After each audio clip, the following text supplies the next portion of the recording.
para palpar el cuerpo y ciertos órganos al paciente, ¿sí? Luego utilizamos alguna técnica de percusión, que ya les voy a enseñar cómo se hace, y finalmente la auscultación. La auscultación que generalmente se la hace con el estetoscopio, ¿sí? Entonces, esta es la forma en la que pues se debe inspeccionar, se debe hacer el examen físico a un paciente a través de esta técnica o metodología. O sea, no se van a olvidar, ese es el orden para hacer el examen. ¿Cómo se hace? Primero se inspecciona. Inspección, palpación, percusión y auscultación. En ese orden, ¿ok? No puedes primero entrar a auscultar o a percutir a un paciente si no has inspeccionado. Imagínate que llega un paciente accidentado al lugar, al centro donde estás trabajando. Entonces, lo primero que tienes que hacer es chequear, inspeccionar si no tiene alguna herida, si no tiene alguna lesión, en fin, antes de ir a palpar, a percutir o auscultar, primero inspeccionas, ¿sí? Entonces, no se van a olvidar el orden de hacer el examen físico es tal cual les estoy mostrando. Inspección, palpación, percusión, auscultación. Ese es el orden, ¿ok? La inspección se la realiza con los ojos, sobre todo, aunque se puede utilizar todos los órganos de los sentidos, ¿no? Podemos, si el paciente está quejumbroso, en fin, podemos escucharlo también. La palpación se hace con las manos. La percusión también con las manos y la auscultación se hace con el estetoscopio. Bueno, ahora miren, así, eso es lo que se hace en la inspección. Se inspecciona al paciente. Claro, les estoy hablando de un paciente en condiciones sanas, pero un paciente, imagínense un paciente que está en condición de enfermedad o de accidente, entonces la inspección cambia su criterio, ¿no es cierto? Ahora, para inspeccionar necesitamos siempre procurar sacar la vestimenta al paciente. Obviamente que tenemos que respetar la pulcritud del paciente, ¿no es así? No podemos desnudarlo completamente al paciente. O sea, si hay un paciente que ya haya herido, tenemos que sacarle las ropas, pero respetando su pulcritud.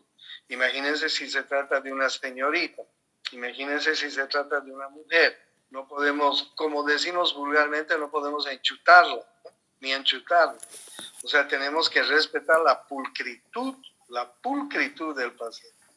Se inspecciona con el mayor respeto, con la mayor delicadeza. Se le pide al paciente que se retire la ropa, la necesaria, obviamente.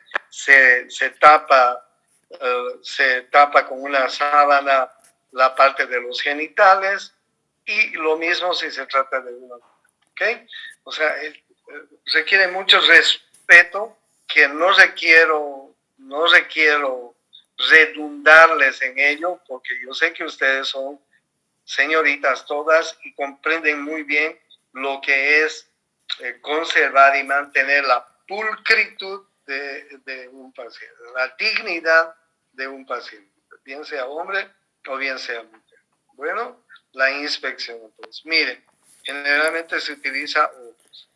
Luego, la palpación. La palpación se la realiza con las manos, dependiendo de lo que vayamos a palpar. Tampoco vamos a palpar todo el cuerpo. El paciente siempre viene con un motivo de consulta, con un motivo de enfermedad, y nosotros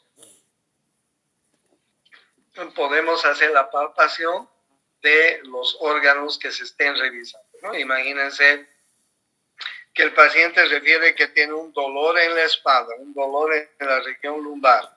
Entonces sí, le vamos a palpar así. Imagínense que el paciente dice que le duele la parte del hígado, ¿ok? De las vías biliares. Pues también podemos palpar esa región. ¿Ok? Podemos palpar con las manos el abdomen si el paciente tiene presente un dolor abdominal. Podemos palpar con las manos la pierna, el muslo, el brazo, el antebrazo, etcétera, cualquier parte del cuerpo podemos palpar con las manos, ¿sí? No se olviden que siempre respetando la pulcritud y la dignidad del paciente. Y la percusión se realiza también con las manos, se percute, a ver si los auxiliares podrían enseñarles las diferentes técnicas de percusión. No es lo mismo percutir a nivel abdominal donde están los intestinos que percutir en el tórax donde está el pulmón o el corazón. Son órganos diferentes. En el intestino los órganos son huecos porque el intestino tiene aire. En cambio, el pulmón, el corazón son órganos sólidos y suenan de diferente manera. Probablemente en algún momento de la enseñanza les enseñemos a percutir algunos órganos que sí son necesarios, ¿ya? Y finalmente la auscultación. Pero para eso ustedes tienen que ir aprendiendo.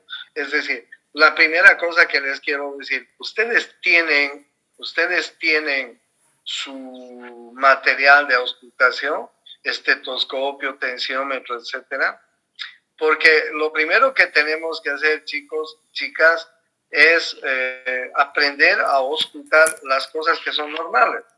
Cuando aprendemos a auscultar el corazón, cómo late, cómo suena el corazón en cada latido.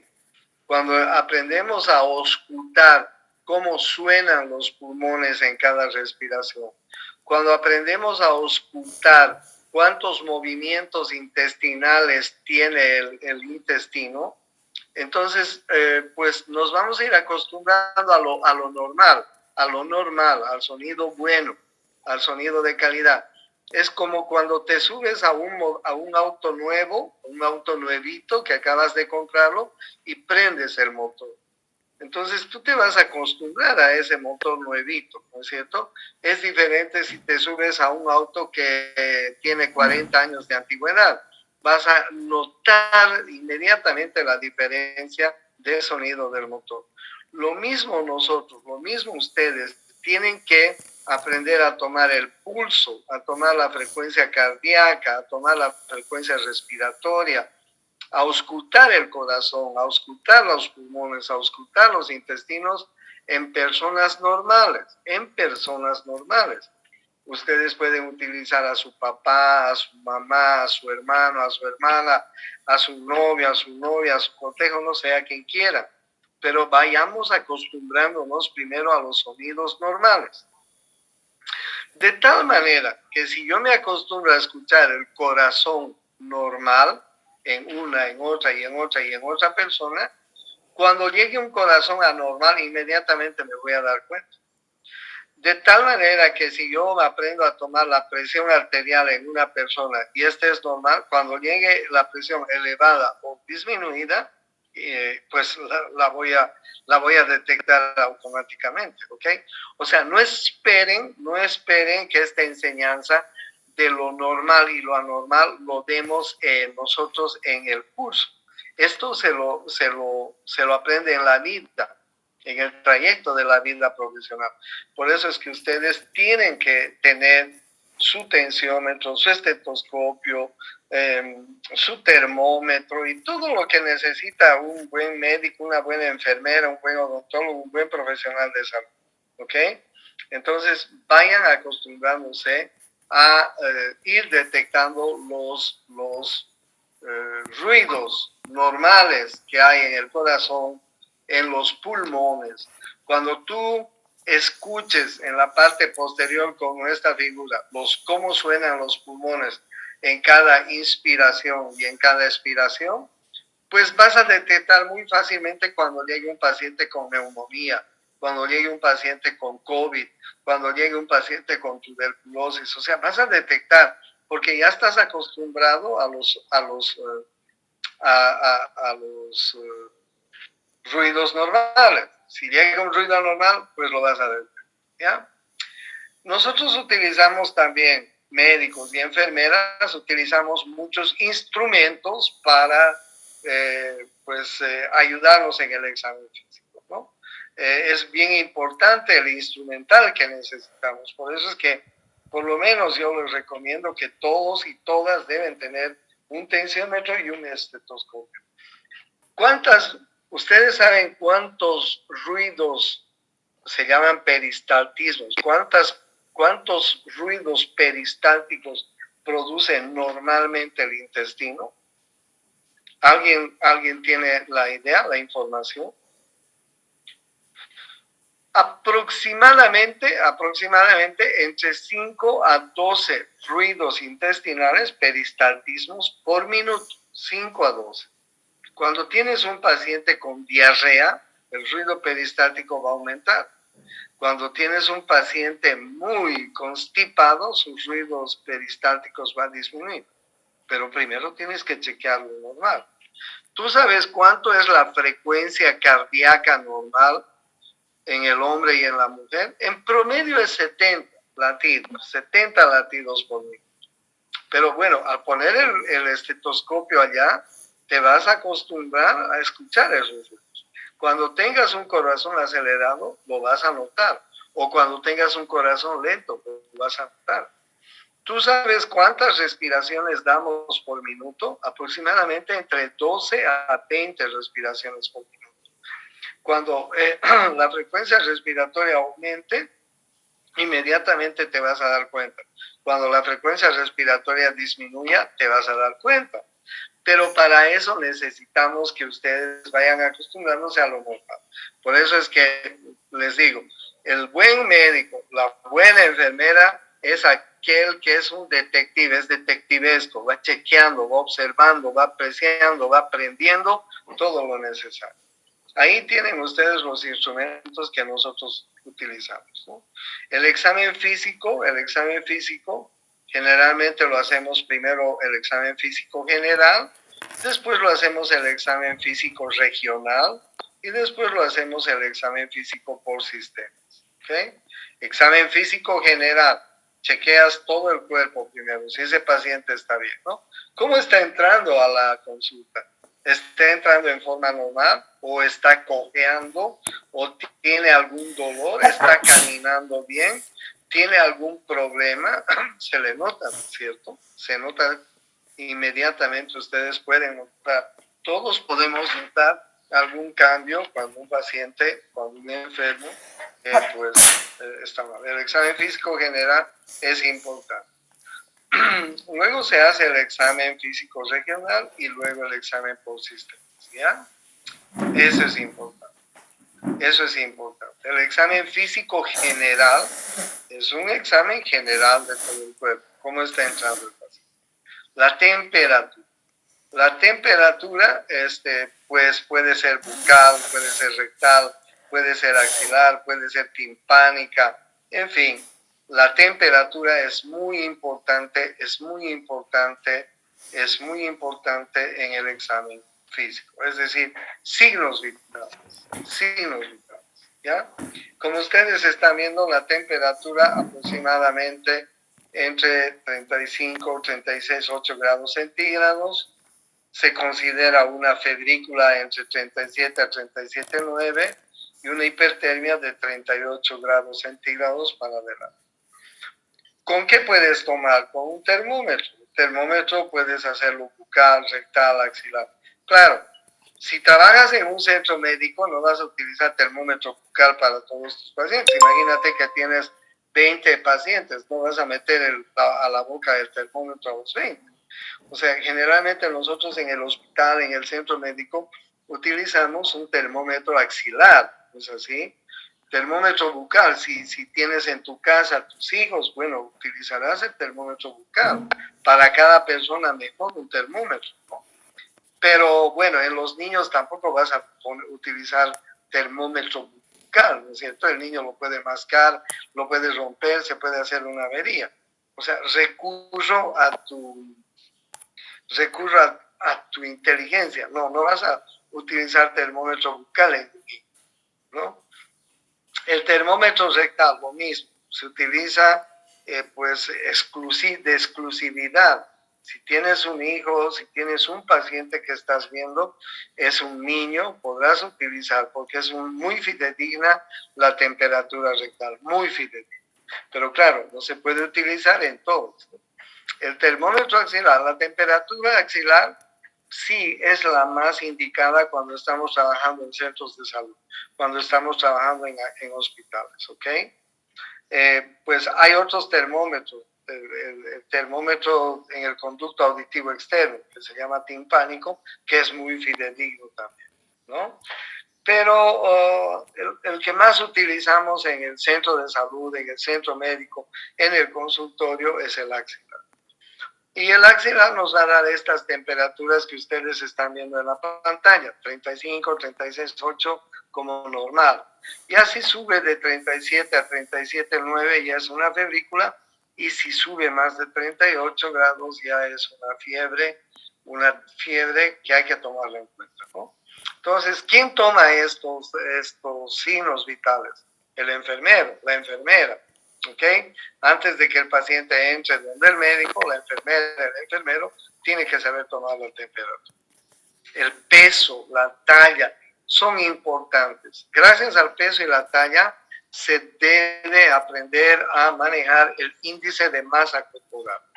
El índice de masa corporal se toma así, miren, peso sobre talla por talla, te sale ¿no? Ustedes se van a tomar el peso y talla. Miren ustedes, nosotros manejamos en medicina los índices de talla normal, tabla de masa corporal, así se llama, ¿no? Y la tabla de masa corporal en una mujer joven como ustedes, por ejemplo, tiene que estar entre 19 y 24, o sea, la suma, el cálculo de peso sobre talla por talla, te tiene que dar el índice de masa corporal, ¿ya? Si el índice de masa corporal está dentro de los límites normales, no hay problema. Pero ustedes saben que hoy en día confrontamos un problema grave en la humanidad. ¿Cuál es? Nosotros comemos mucha chatarra. Nosotros comemos muchas comidas insalubres. Nosotros hemos dejado de hacer deporte. Los niños ya no hacen deporte. Los niños están sumidos en el celular, en la computadora, en el tablet, etcétera. Ya no son como cuando nosotros éramos niños. Muchos de nosotros pues jugábamos en la calle, correteábamos, jugábamos a la pelota, y en fin, ahora los niños son muy sedentarios y comen pura chatarra, y les gusta el pollo a la brasa y les gustan las cosas que son ricas, pero que son dañinas, ¿no? Entonces, ¿cuál es el problema de la humanidad ahora? ¿Quién me dice? ¿Cuál es el problema a la cual todos estamos yendo y con mucho peligro? La obesidad. La obesidad, el sobrepeso. El sobrepeso es un gran problema. El sobrepeso es un gran problema. Miren en Santa Cruz, el jueves es frate, el viernes es caras, el sábado le brincamos un poco también al chicharrón, el domingo hagamos churrasco, el lunes es pato, miércoles de 7 días el camba está comiendo pura chatarra o pura grasa, y además sus alcoholes, sus tragos, en fin. O sea, aumentando de peso. Los niños en el colegio. Vas al colegio, vas al snack de la universidad, vas al snack del colegio, solo te venden chatarra. O donuts, o pasteles, o panchitos, o asaditos. Disculpen la mala expresión, solo te venden basura. ¿No es cierto? Chatarra. Entonces, ese es un gran problema. Por eso es que médicos y enfermeras debemos manejar el índice de masa corporal. Porque un paciente que tenga sobrepeso, que tenga obesidad, va a hacer hipertensión y va a hacer diabetes, ¿no? Esto se conoce como pues un síndrome metabólico hoy en día y se está volviendo endémico, ¿no? Entonces, no solamente, chicos, es temperatura, es presión, es frecuencia cardíaca, sino también es índice de masa corporal. No se van a olvidar. Así que todos me aprenden y van a aprender en su casa. A ver, mamá, papá, ven, ¿cuánto mides? ¿Cuánto pesas? Te voy a sacar. Vas a buscar en el internet cuál es la talla normal, en qué talla estás, si tu papá está excedido o disminuido, si tu mamá está excedida o disminuida, si tú misma estás excedida o disminuida. Entonces te vas a dar cuenta, miércoles, necesito hacer ejercicios, necesito hacer dieta, ¿no es cierto? Entonces vayamos y bueno, ¿quiénes tienen que enseñar a la gente a que se eduque? Los médicos, las enfermeras. Es importante la labor que hacemos enfermeras y médicos, muy importante, ¿ok? Miren cómo hemos podido vencer, estamos venciendo a mucha fuerza, mucho sacrificio esta pandemia que nos ha sumido en el encierro muchos meses, pues nos han impedido salir a las calles, salir normalmente, a andar con barbijos, con alcoholes, lavados en manos, en fin. Gracias a quienes mucha gente está sobreviviendo, entre ellos nosotros, gracias a los médicos y a las enfermeras que nos han ido enseñando cómo que tenemos que usar el barbijo, que tenemos que lavarnos las manos, que tenemos que tener cuidado, que no debemos, que debemos estar distanciados, que no debemos estar muy apegados, en fin. Claro, se han muerto y se han ido mucha gente querida de todos nosotros, ¿no? Familiares, amigos, parientes, tíos, tías, en fin, un montón de gente que se han ido, ¿no? Pero los que quedamos estamos sobreviviendo gracias a las reglas que tenemos enfermeras y médicos y que enseñamos a nuestra gente. Por eso que es una obligación de todos ustedes aprender esto, ¿no? Temperatura, peso, talla, el índice de masa corporal. La constitución de la gente es así. Una gente puede ser longilínea. Miren cómo es el longilíneo, no es un flaco. El normolíneo, pues, tiene, digamos, talla y peso casi normales, y el brevilíneo es gordo, es petizo, gordo, ¿no? El longilíneo es flaco y alto. Sí, es un flaco y alto, es una flaca y alta. El brevilíneo es un petizo y gordo. Y el normolíneo, pues, su constitución es, digamos, normal, ¿no es así? ¿Cómo eres tú? ¿Eres longilínea? ¿Eres brevilínea? ¿Eres normolínea? ¿Cómo son en tu casa? A ver, examínalos a todos, ¿ok? Entonces, esa es una cuestión muy importante. Bueno, luego, la ambulación, ¿no? La ambulación es importante cuando nosotros estamos revisando a un paciente o cuando recibimos a un paciente. Ustedes vean que en la ambulación, nosotros vamos a poder apreciar cómo está caminando un paciente, si tiene algún problema, ¿no? Tenemos que aprender a manejar el decúbito. ¿Cómo está el paciente? ¿Está en un decúbito supino? ¿Está en un decúbito lateral? ¿Está en un decúbito prono? Miren ustedes cómo se maneja la posición, ¿no? Una posición es la posición de pie, como ustedes están viendo acá. Otra es la posición recostada. No se dice echada. El paciente está echado. No se dice eso, chicos. No se utiliza ese lenguaje. Espérenme un minuto, están tocando.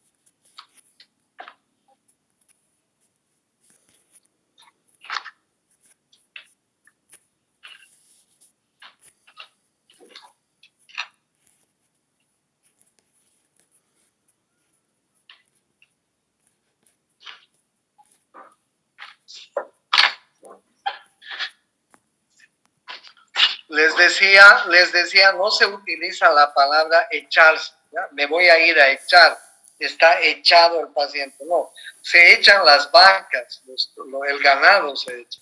Nosotros nos recostamos, ¿okay? Podemos estar recostados en decúbito, es decir, recostados, así como ustedes están viendo. Podemos estar recostados en decúbito supino, con la boca hacia arriba, mirando hacia arriba, en decúbito lateral, en decúbito prono. ¿Okay? No se dice vaya y échese, señora. No se dice así, vaya y échese, señor. No, por favor, anulen esa palabra. Se dice vaya y recuéstese. ¿ok? Y nosotros describimos en qué posición está mejor el paciente. Bueno, decúbito activo, decúbito pasivo. Un decúbito activo es una persona que está consciente, se puede mover y se puede recostar de un lado a otro lado. El decúbito pasivo es un paciente que está inconsciente, intubado, monitorizado, como ustedes están viendo en la figura, ¿no? En la marcha tenemos que ver cómo marcha un paciente. ¿Un paciente marcha bien o tiene problemas al marchar? Hay personas que tienen problemas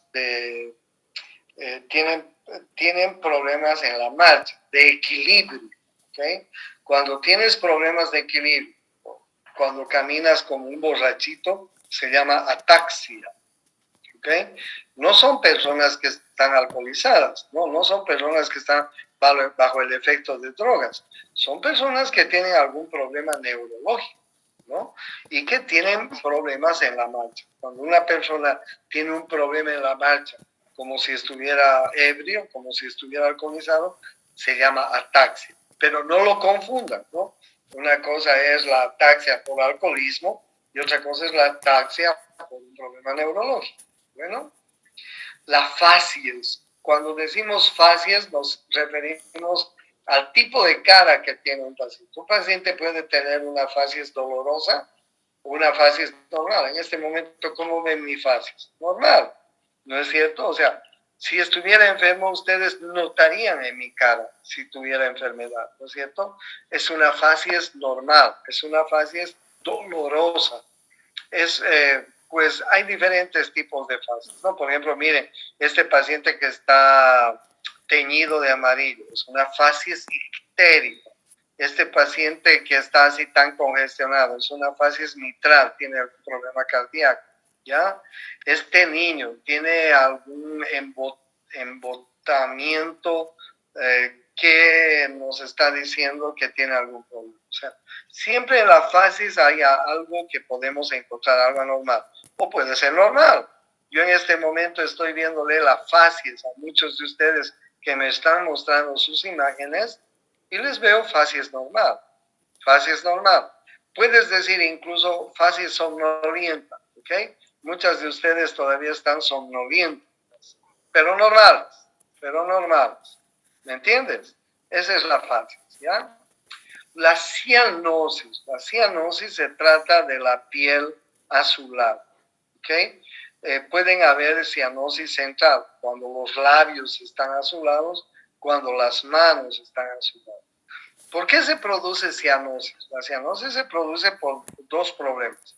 O es un problema de orden respiratorio que tiene ese paciente, o es un problema de orden cardíaco, ¿sí? Pero miren ustedes cómo es una piel normal, digamos normalmente coloreada. Ustedes véanse en este momento sus manos y sus dedos, y seguramente tienen piel normal, coloreada, normocoloreada. Fíjense una cianosis. Fíjense en cianosis, ¿no? Es muy clara la diferencia, ¿no? Después el turgor de la piel, ¿no? Miren ustedes el turgor de la piel. ¿Cómo se hace el turgor de la piel? ¿Ya? Es decir, cuando un niño, por ejemplo, que está deshidratado, un viejito que está deshidratado, un niño que ha tenido diarreas y vómitos, tú le haces así como está en la figura y se va a quedar así unos segundos todavía la piel. Se llama signo del pliegue. El signo del pliegue es muy marcado, ¿ya? Cuando hay personas deshidratadas por diarreas, por vómitos, etcétera, ¿ya? Entonces, bien, no se olviden, estábamos viendo el examen físico general y de ahí nos hemos pasado a los signos vitales, ¿no? Nos hemos pasado a la temperatura, nos hemos pasado al peso y talla, nos estamos pasando a la frecuencia cardíaca, nos estamos pasando a la presión arterial y a la temperatura, que son parte de los signos vitales. ¿Cuáles son los signos vitales? Presión arterial, frecuencia cardíaca, temperatura, pulso y ahora índice de masa corporal. No te olvides, ¿ok? Entonces, ya les estaba hablando del turgor, ¿no? vas palpando al paciente como está. Mira esta circulación colateral. Este paciente tiene una ascitis y tiene una circulación colateral. Este paciente tiene una varices y tiene una circulación colateral. ¿Sí? Es muy fácil detectar este tipo de problemas. Bueno, el tejido celular subcutáneo. Miren, el tejido celular subcutáneo es el tejido que se encuentra, debajo de la piel. Es un tejido, es la grasita que tenemos debajo. A eso se llama tejido celular subcutáneo. ¿Ok? Cuando un paciente tiene edemas, como en este caso, miren, si tú aprietas el lugar donde está el edema, se queda ahí hundido. ¿Ya? O un paciente que recibe un trauma, por ejemplo. Mira, un trauma puede tener el tejido celular subcutáneo, se le edematiza, ¿sí? O puede haber otro tipo de problemas a nivel del tejido celular, ¿ya? Entonces, los signos vitales que te estoy mostrando son estos que tú estás viendo. Pulso, respiración, temperatura, presión arterial, estado del paciente, la facies, si hay alguna cosa normal que tú estás viendo en la inspección general, cómo está la piel, cómo está la facies, cómo está la circulación colateral, si tiene cianosis, no tiene cianosis, esa es parte del estudio general, ¿me entiendes? O sea, tienes que ser muy detectivesco, muy detectivesca para darte cuenta si el paciente presenta algún problema ya de entrada. Le estás viendo y le estás haciendo el examen físico general. ¿Cómo está su facies? ¿Cómo está hablando? ¿Cómo está caminando? ¿Cómo se está recostando? Al recostarse tiene algún problema, le duele algo. Entonces tú vas describiendo, ¿no? Si tiene cianosis, si no tiene cianosis, en fin. Si tiene alguna facies en especial. Los signos vitales es muy importante. Pulso. ¿Cuánto es el pulso? Dice que la mujer tiene un pulso entre 60 a 80, el hombre entre 70 a 90. Pulso es igual que frecuencia cardíaca, ¿ok? El pulso es lo mismo que frecuencia cardíaca, no se van a olvidar. Nosotros tomamos el pulso periférico, 70 pulsaciones por minuto, ¿ok? Por decirles algo. Quiere decir que el corazón está latiendo 70 veces por minuto. O sea, el pulso está relacionado con la frecuencia cardíaca. No se van a olvidar eso. El pulso que tomas en la periferia, el pulso que estás tomando en la periferia y lo estás midiendo, es el pulso de la frecuencia cardíaca. ¿Cuántas veces está latiendo tu corazón? ¿Ok? Lo normal es entre 60 a 80, ¿ok? La media 70. Bueno, puede estar en 60, puede estar en 80, eso es normal. Imagínate que hemos caminado, imagínate que hemos jugado fútbol, imagínate que hemos hecho una actividad física. Obviamente se va a acelerar el pulso, ¿no es así? En forma normal. En forma normal, anormal también se le ve en la fiebre, en el dolor, en alguna enfermedad, el pulso se acelera. ¿Entiendes? Es decir, la frecuencia cardíaca aumenta. Bueno, puede disminuir el pulso, puede disminuir la frecuencia cardíaca por debajo de 60. Sí, puede. Fisiológicamente podría ser, sí, si se trata de una persona joven, si se trata de una persona que es atleta, probablemente su pulso sea, pues no sea rápido, sea 50, 60, normal. Pero ¿qué pasa si el pulso está muy disminuido? Está en 30, en 40. Esa persona tiene algo, esa persona está por colapsar. Ese pulso no está bien, algo hay que hacer inmediatamente. El pulso normalmente es entre 60 a 80 pulsaciones por minuto, o si quieren, latidos cardíacos por minuto. La frecuencia respiratoria es de 12 a 20 por minuto. ¿ya? Si está por encima se llama polipnea, polipnea. Si está por debajo se llama bradipnea. Polipnea por encima de 20, bradipnea por encima de 20. Un paciente puede tener mayor a 20 respiraciones, sí, se puede. También estás haciendo ejercicio, estás haciendo alguna actividad física, claro, tu frecuencia respiratoria va a aumentar. ¿Estás enfermo? ¿Estás con fiebre? Sí, va a aumentar. ¿Okay? ¿Puedes disminuir? Claro que sí, tiene algún problema neurológico y pues la respiración va a disminuir. O también con alguna otra enfermedad. La temperatura, ya les he dicho, la temperatura normal del cuerpo es hasta 37 grados centígrados. 36.5 a 37, eso es lo normal que manejamos, ¿ok? Si un paciente tiene 37.5 de temperatura axilar y tiene además síntomas de enfermedad, ya se puede considerar una febrícula. No se olviden que la temperatura no es sola, no se eleva sola. Cuando uno tiene fiebre, cuando uno tiene temperatura, se acompaña además de otras cosas, ¿cierto? Todos hemos tenido alguna vez elevación de la temperatura, pero no es solo que la temperatura se eleva, sino cuando tienes fiebre, cuando se eleva la temperatura, te duele la cabeza, te duele el cuerpo, no te sientes bien, ¿no es cierto? No te sientes bien, ¿no?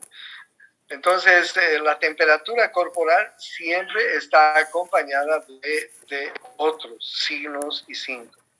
La presión arterial. Es muy importante que ustedes aprendan a manejar la presión arterial.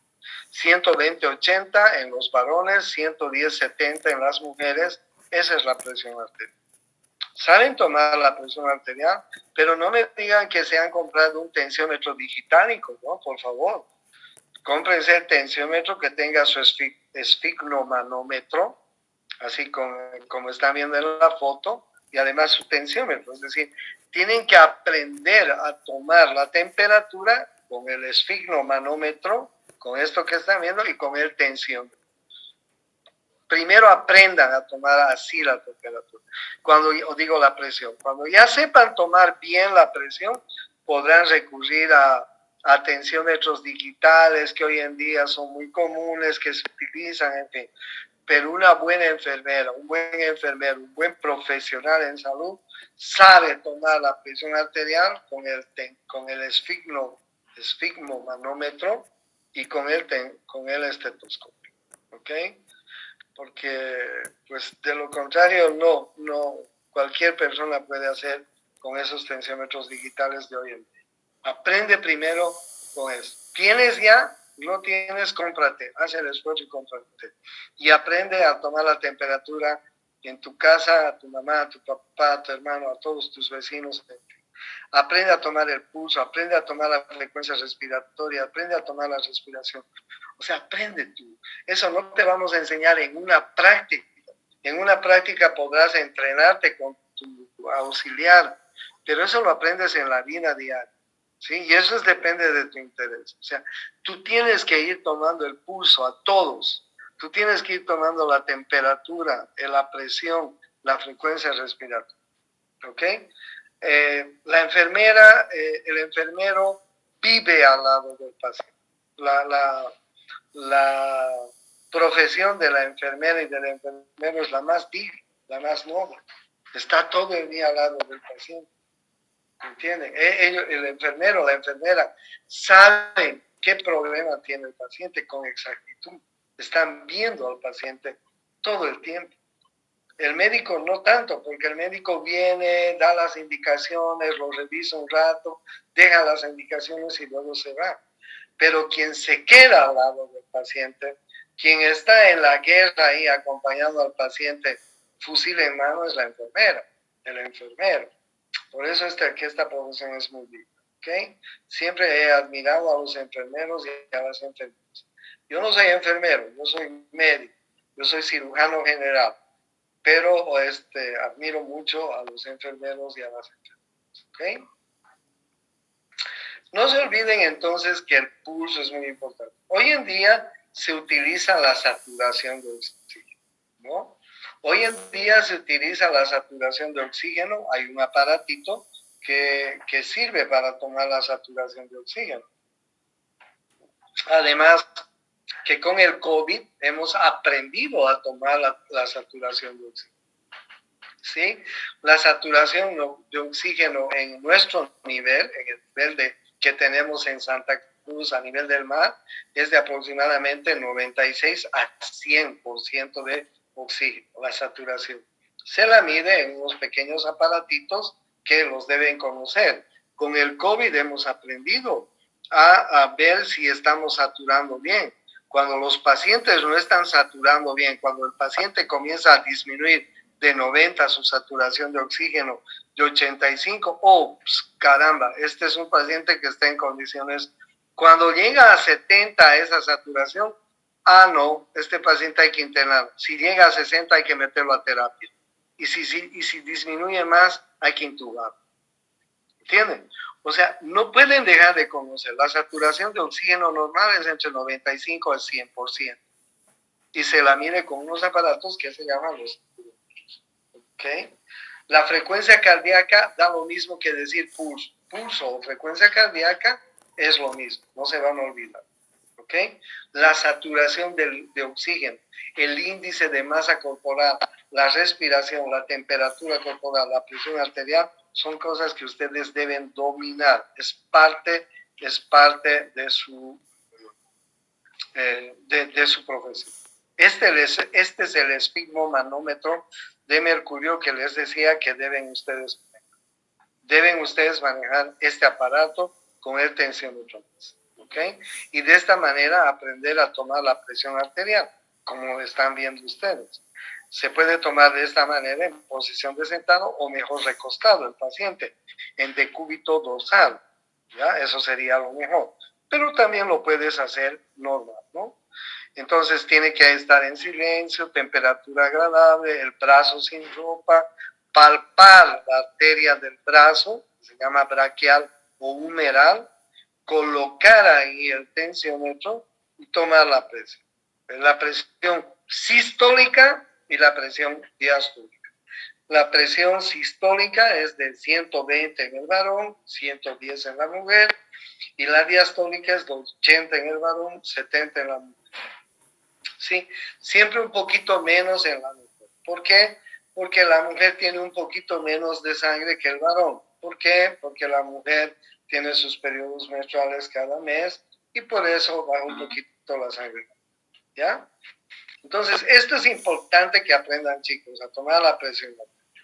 Bueno, entonces, ya les he dicho, ¿no? La presión sistólica y la presión diastólica. Y tú vas a saber, te vas a dar cuenta si está elevada, si está baja, y vas a poder reportar al médico. Frecuencia cardíaca. La frecuencia cardíaca es lo mismo que el pulso. La frecuencia cardíaca es lo mismo que el pulso. ¿Ok? Con el estetoscopio, pones el estetoscopio en el precordio, en el tórax, y le tomas la frecuencia cardíaca, es lo mismo que tomar el pulso en el pulso periférico. ¿Ok? Es lo mismo. Estoy tomando los latidos por minuto, que normalmente es entre 60 a 80 en la mujer, 70 a 90 en el varón. ¿Ok? Por debajo se llama bradicardia, por encima se llama taquicardia. Bueno, la frecuencia respiratoria, entre 12 a 20 respiraciones por minuto en adultos. ¿Ya? 20 a 24 minutos. Si está por encima se llama taquipnea, si está por debajo se llama bradipnea. Bueno, es muy importante que aprendas a conocer esto, ¿ya? El pulso es lo mismo que frecuencia cardíaca. El pulso es lo mismo que frecuencia cardíaca. Te está midiendo los latidos del corazón, ¿ok? Pulso, latidos del corazón. Cómo es el ritmo, la frecuencia, la amplitud, etc. ¿Ya? Entonces, miren, este es el examen físico general que se debe hacer al paciente. Hasta aquí. ¿Tienen alguna pregunta que hacerme? Si tienen algo, díganme, por favor. Le hice una pregunta. Una era polipnea y la otra, ¿cuál era? Bradypnea, con N, bradypnea. Pues, Una es polipnea y otra es bradypnea, ¿ok? ¿Entendiste? Doctor, Sí. ¿y aquellas personas que sufren de presión alta, cómo se les puede distinguir? O es decir, de que un rango normal, un parámetro normal para ellos. No, pues mamá, mira, yo te quiero decir, te voy a contar una experiencia personal. Lo primero que yo hago cuando me despierto en la mañana es tomarme mi presión arterial, porque yo soy hipertenso, ¿entiendes? Y mi presión arterial me la tomo. Si está por encima de los valores normales, yo ya sé. Entonces yo lo primero que hago, antes que nada, antes que entrar a bañarme, al baño, a desayunar algo, primero tomo mi hipotensor. ¿Entiendes? Primero tomo mi hipotensor. Voy a mi cajita de medicamentos y me tomo mi hipotensor. Entonces, ¿cómo vas a saber que una persona es hipertenso? Pues vas a saber tomándole la presión. ¿Cómo vas a saber si es hipertenso? Le tomas la presión arterial durante la misma hora, durante 5 minutos, en la misma hora durante 5 o 7 días. ¿Okay? Y anotas. Por ejemplo, estás sospechando que tu papá es hipertenso. Para darte un ejemplo. Oye, un ejemplo nomás. Le tomas la presión arterial 7 de la mañana a tu papá durante 7 días y anotas. Primer día tanto, segundo día tanto, tercer día. Y le tomas la presión arterial en la noche. ¿Ok? A las 7 o 8 de la noche, cuando termina el día. Si después de esa valoración que se hace en 5 o 7 días, sus marcaciones de presión son altas, ese paciente es hipertenso. Ese paciente tiene que ir donde el médico y tener control, o tal vez donde el cardiólogo, hacerse un electrocardiograma, en fin, hacer un estudio. O sea, no podemos nosotros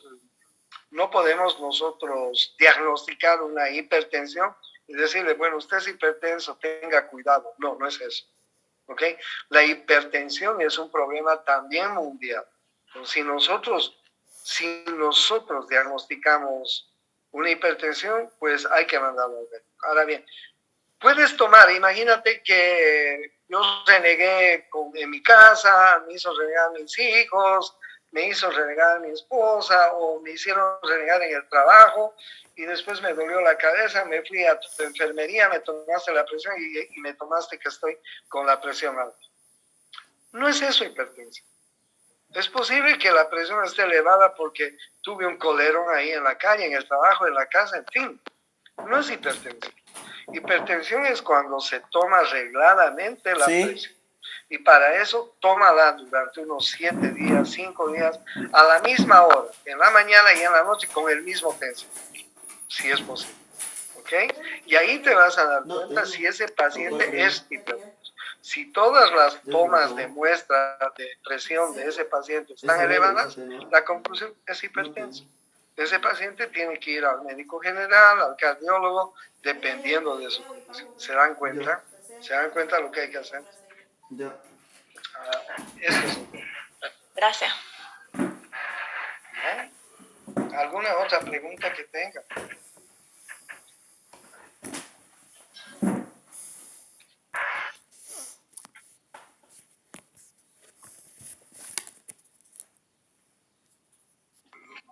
Doctor, una pregunta.